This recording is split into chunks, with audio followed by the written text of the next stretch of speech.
days. And what would the studio hours be back then? All day and night. Okay. Yeah, all day. And what did your wife think about that? Well, at that time, I didn't work all the time. You know, it was like until you worked when you could. Okay. And she was of the mind that this is what you're going to do, and she was great about it. I would always make it home at some point during the evening.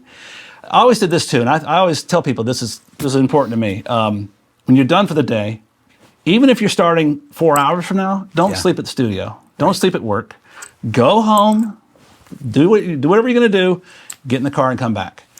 And because I always did that. First of all, I had little kids. Yeah. And so I would always see them in the mornings. I mean, I have slept, but I would see them in the mornings and we'd hang out. And in that period of time, I did a lot of that. I did a lot of independent, you know, people have compilation records. And then Danny Beard at DB Records started hiring me for all of his records. And he had a little small label and he figured out that it sounded good. The artists liked me and to him, it was really expensive. Okay. He was always so funny because I would come to get paid. He was a guy I wouldn't demand them. I would get a check later. Okay.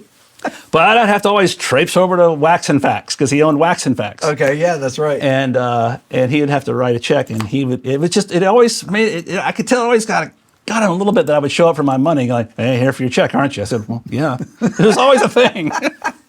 But I just like, I'm going to get over this because this is how we're doing this. So, but he hired me for some records, and that was great. That was awesome because those were generally records that, to me, were bigger budget. Okay. I'm talking $4,000 to $5,000 for a record. Okay. How did Southern Tracks? How did you find your way to there? Well, that was another place I would use if I had independent things and whatever.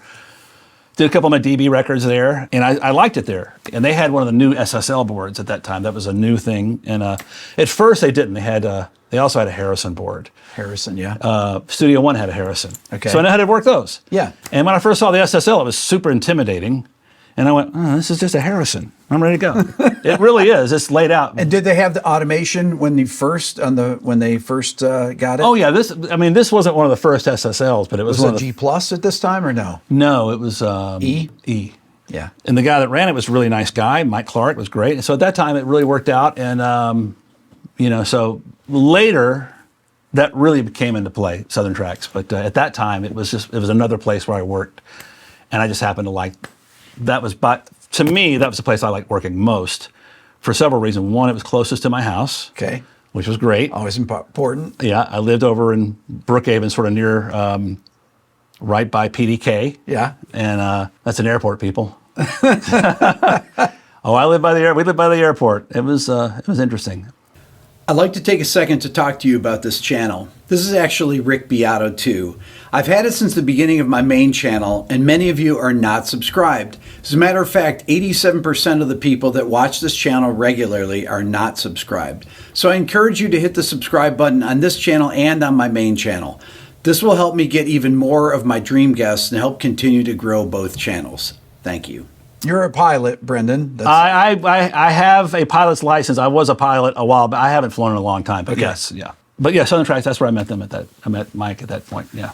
How did you get the Black Crowes? Was that your first major label record engineering? No, I did one or two before that. I'd done some demos with Kansas at Ricky Keller's studio, at that funky little 16-track. And I met Phil Ehart, who became a really dear friend. I've talked to Phil fairly frequently. I haven't talked to him in a minute, but he's still a really good guy. And I was a big Kansas fan when we were growing up. Love Kansas. I met him through that, and he was we got along great. And I was just starting to play golf, and he belonged to a country club, which I thought was like, wow, that's incredible. That guy played golf. So we started playing golf together. I was terrible. So we did those demos, and they were about to make a record with a big shot producer, with Bob Ezrin, who was like a big shot producer. Yeah. And Phil calls me some months later and said, we're going to come to Atlanta and do basic tracks. And you've worked at Soundscape, it was called at the time, which was a big studio, and it had a big, I think they had a Neve at that point. They did at that point, yeah. Okay. He said, we're going to work with Bob Ezrin, but he just wants to use whoever's in town. And I said, oh, what? Yeah? He goes, I thought you'd be great for this. I go, yeah, this is awesome. Amazing. So Bob comes to Atlanta, and we work at Soundscape for about 3 weeks, tracking the stuff. I learned so much in that 3 weeks about all kinds of stuff. The positive things were his thing was, well, he was a little bit of a tyrant in the control room. Okay. I'm being fairly polite here. Okay. Love you, Bob. He was a little tough. But at the same time, he was only tough to me and the engineer and the He wanted assistants. things done fast. Why was he tough? Fast? Yeah. And if you told him anything a little off center about what was happening, he was like, why would you tell me? Like, I remember, I've used these things I've used ever since. I've tried to be a little more empathetic about it, but not always. He'd go, what about that 1176 over there? And I go, yeah, I think that works. I think that works? That's the wrong answer. Let me know when that works. All right. Okay. Well, that's new to me, but okay. And he was very unhappy if things were not working properly in the studio.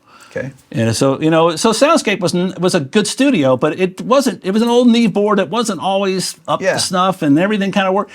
Made him insane, which his thing was, I don't give a shit about it. This is your problem. Okay, and how much did you know about teching stuff? Because consoles back then, I don't know anything about But you teching. just unseat things and put it back in, or tap on the buttons, or call whatever. the guy. Call the guy. Okay. Yeah, call the guy. Once you kind of got past all that, he was really, and once you walked out of that room, he was awesome, very encouraging, very, just an awesome guy to be around, and had a lot of stories. And so our first couple of days of tracking, and this was a real formative moment. He asked me to cut something on a 1/4-inch tape, just so we wouldn't waste tape. He goes, you know how to cut tape? I go, yeah, I can cut tape. He goes, everybody says that. He goes, everybody says they know how to cut tape. I go, okay, well, cut these things together for me. So I cut this 1/4-inch together thing. He goes, okay, you can cut tape, fine. And editing tape is not like editing now. You literally got to take a razor blade out and cut it in the right spot and put it together and make and don't lose your place. Right. So I didn't realize that the way he would like to work is we would track a song, and he had an early computer with him that played some keyboard line. It was a very early little iMac of some sort, Okay. with a click track. And they'd prearranged all their songs with a click, and they would play the tracks. They play it once or twice down all the way, however they played it. And they go, okay, intro and first verse, boom, take 1, take 2, take 3, take 4. Great, I like that one. Make a note. So he would go through the whole song like that in his pieces. And then he would sit with the assistant, not me. Right. And they would put together a map. Okay, take 1. The first half is going to be, the intro is going to be part of this. And they make a map of what he wanted. Hand me the map and go, okay, put this together. So we have, sometimes, 8 reels of tape of one song. I mean, Brendan, the stuff that can be done in 5 minutes on a computer Yeah. now, but this would take forever to do. well, right? he didn't want it to take forever. Right.